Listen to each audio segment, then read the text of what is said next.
Iran did not just reject a ceasefire, it rejected ending the conflict on terms written mainly in Washington. And that matters because when two rivals cannot agree on the terms of de-escalation, the next phase usually becomes more unstable, not less. That is the real issue behind Iran pushing back on a United States-backed ceasefire path. The headline is simple: Tehran said no. The more important question is why saying no may have looked smarter, safer, and politically more useful than saying yes.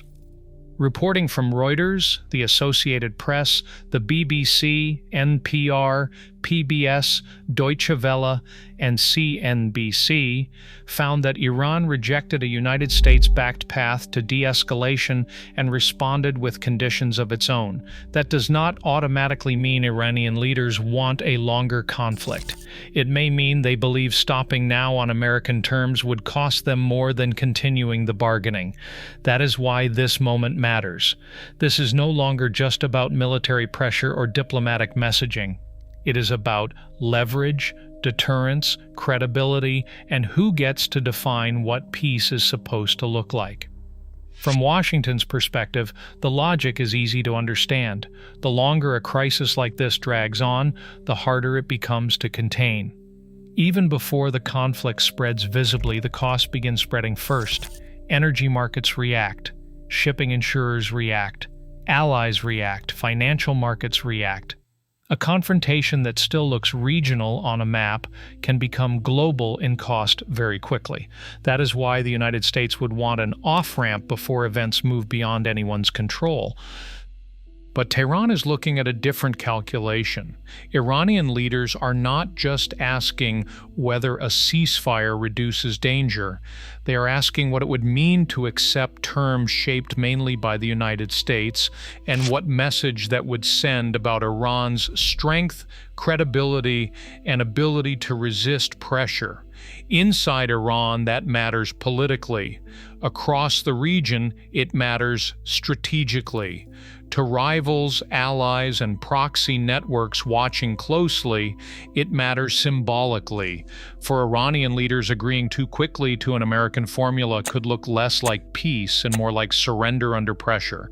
Even if the practical outcome ends up looking similar, the optics do not. And in a confrontation like this, optics are not cosmetic. They are part of the power equation. That helps explain the logic behind the rejection. Iran was not necessarily saying it wants a longer conflict. It was signaling that if this conflict is going to end, the ending cannot make the country look like it had no choice. That is a very different move from simple refusal. It is an attempt to shift from being the side pressured to respond to being one of the sides shaping the terms. And that matters because conflicts like this are negotiated in layers.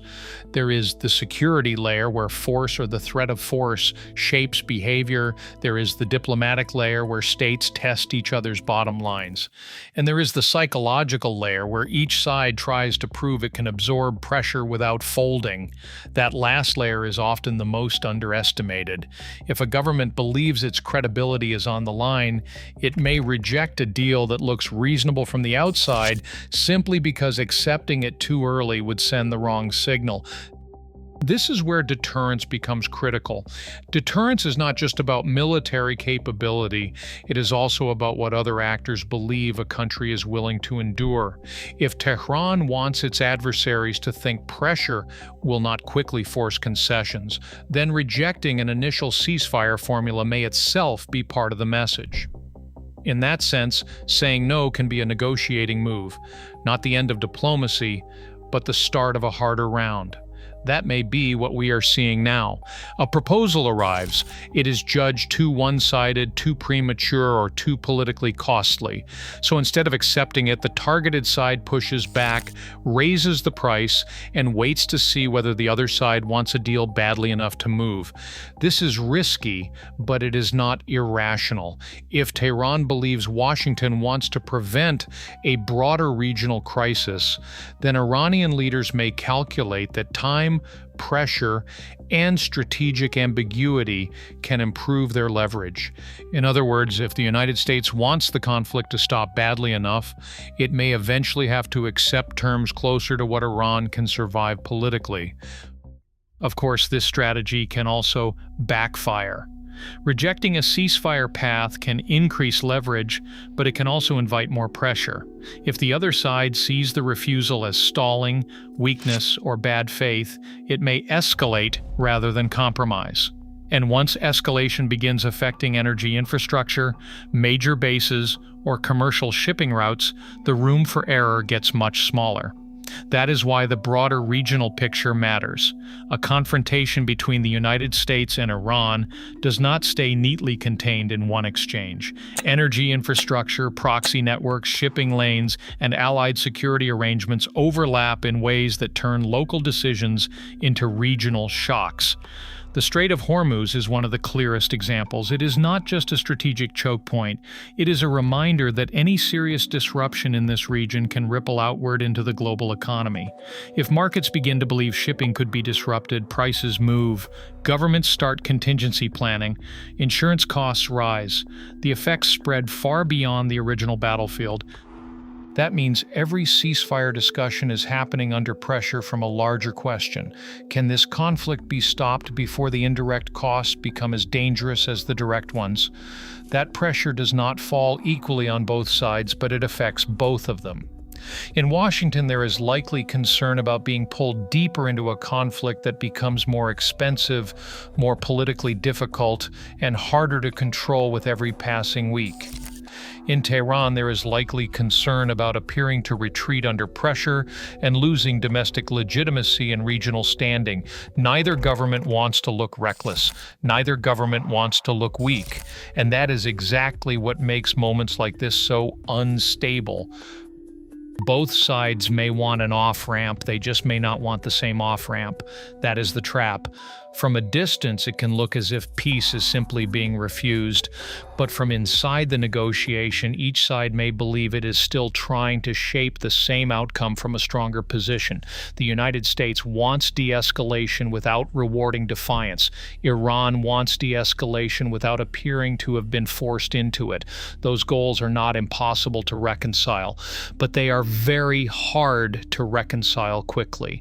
And speed matters because every extra day creates more chances for something else to break the process apart.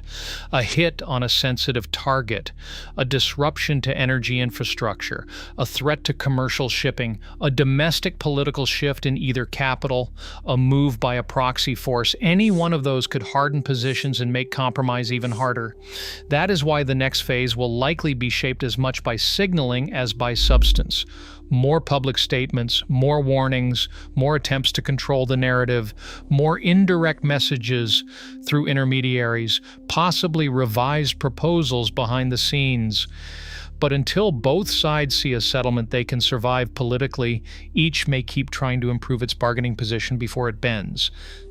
So what should we take from Iran's rejection? Not that diplomacy is dead, not that peace was ever simple, and not necessarily that Tehran wants conflict for its own sake. The more revealing reading is narrower. Iran appears to be saying that if this conflict is going to end, it will not end on terms that make the country look powerless. That may be a negotiating tactic. It may be a delaying move. It may be the opening step in a more serious bargaining process. At this stage, some reported details are still contested. But one thing already seems clear. The struggle is no longer only over military pressure, it is over who gets to define the conditions under which the fighting stops. And until both sides can live with the same definition of peace, every rejected proposal risks making the final settlement harder, more expensive, and more dangerous to reach.